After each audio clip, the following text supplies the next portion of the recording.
There's something about biking versus being in a car. You're at a slower pace. You're seeing your neighborhood. You're seeing your neighbors. You're communicating with people differently. You're able to acknowledge those overlooked things that you don't see when you're stopped at a red light or when you're driving through a neighborhood. You see so much of the city on a bike that you wouldn't see in a car. The social fabric of many communities across the country have been torn apart by highways, by streetscape. A lot of people have not accepted the whole new age of transportation, multimodal transportation. The hardest part is getting people out of this mindset that you need to have a car to drive 2 blocks to go to the grocery store.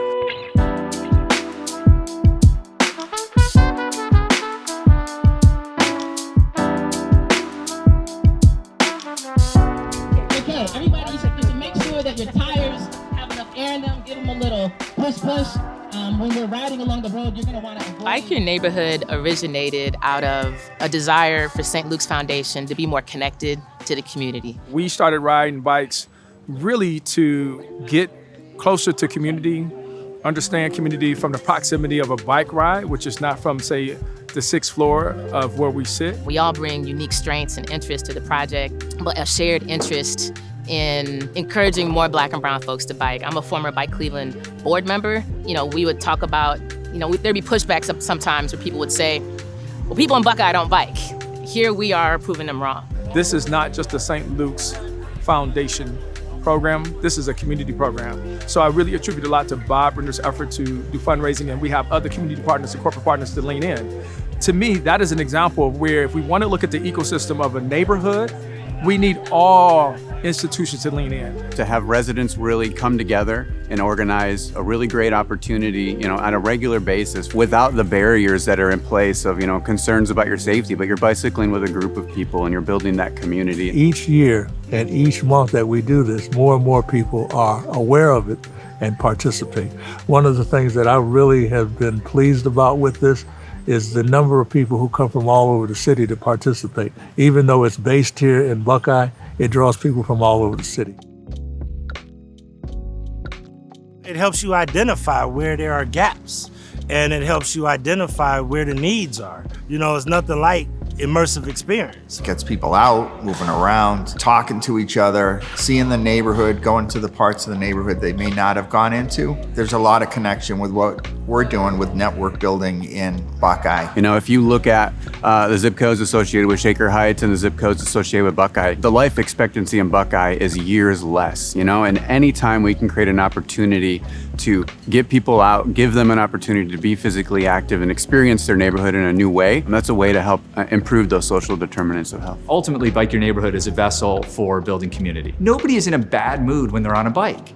You can't be upset when you're on a bike. It's like when you're on a trampoline, right? You can't be on a trampoline frowning or crying. If as soon as you get on a trampoline, you start smiling and laughing and you're having a good time, same thing on a bike. And you're giving people this great endorphin rush, so they want to keep doing it. We don't want to leave anyone out. If you want to ride and you don't have a bike that works right now, or you don't own a bike at the moment, having free bike rentals to remove that barrier is really important and central to our program.